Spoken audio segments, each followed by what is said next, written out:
મહેસાણાના બહુચરાજી રૂપેણ નદી પર 1 વર્ષ પહેલા બનાવાયેલ પુલ ડેમેજ થઈ ગયો છે। પુલના ઉદ્ઘાટન પહેલા જ એક છેડેથી પુલ નીચે બેસી ગયો છે। એક જ વર્ષમાં પુલ બેસી જતા બાંધકામ ઉપર સવાલ ઉઠી રહ્યા છે।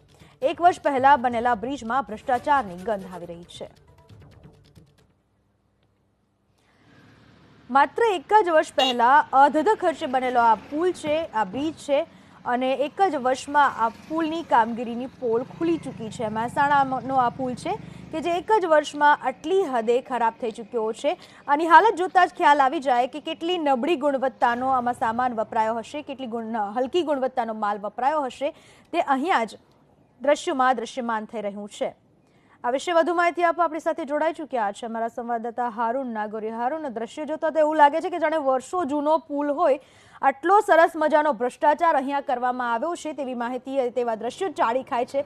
કામગીરીનું શું, સામે કાર્યવાહીનું શું? હારૂન જી, મહેસાણાના બહુચરાજી નદી રૂપેણ નદી ઉપર 1 વર્ષ પહેલા જ કરોડો રૂપિયાના ખર્ચે પુલ બનાવ્યો છે। માત્ર ટૂંકા જ ગાળામાં એક સાઈડનો પુલ બેસી જવાની ઘટના સામે આવી છે। સવાલ એ થાય છે કે કરોડો રૂપિયાના ખર્ચે માત્ર 1 વર્ષ પહેલા બનાવેલો પુલ આખરે બેસી તો કઈ રીતે ગયો? અહીંયા પુલ બેસી જતા ક્યાંક ને ક્યાંક તેના બાંધકામ ઉપર પણ સવાલ ઉઠે છે, કારણ કે કરોડો રૂપિયાનો ખર્ચ કરીને આ પુલ તૈયાર કરવામાં આવે છે। જે રીતે પુલની કામગીરી છે તેની ગુણવત્તા નબળી હોવાનું સામે આવ્યું છે, કારણ કે આ બના પછી બીજી વાર આ પુલ બેસી ગયો છે।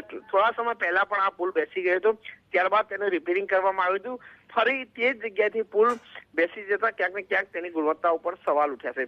1 વર્ષ પહેલા બનેલો પુલ બેસી ગયો છે, જે કરોડો રૂપિયાના ખર્ચે પુલ તૈયાર કરવામાં આવ્યો હતો। મહેસાણા જિલ્લાની અંદર જે રીતે નવા પુલ બેસી જવાની ઘટનાઓ સામે આવી રહી છે। જી આભાર હારૂન, આપનો તમામ માહિતી બદલ।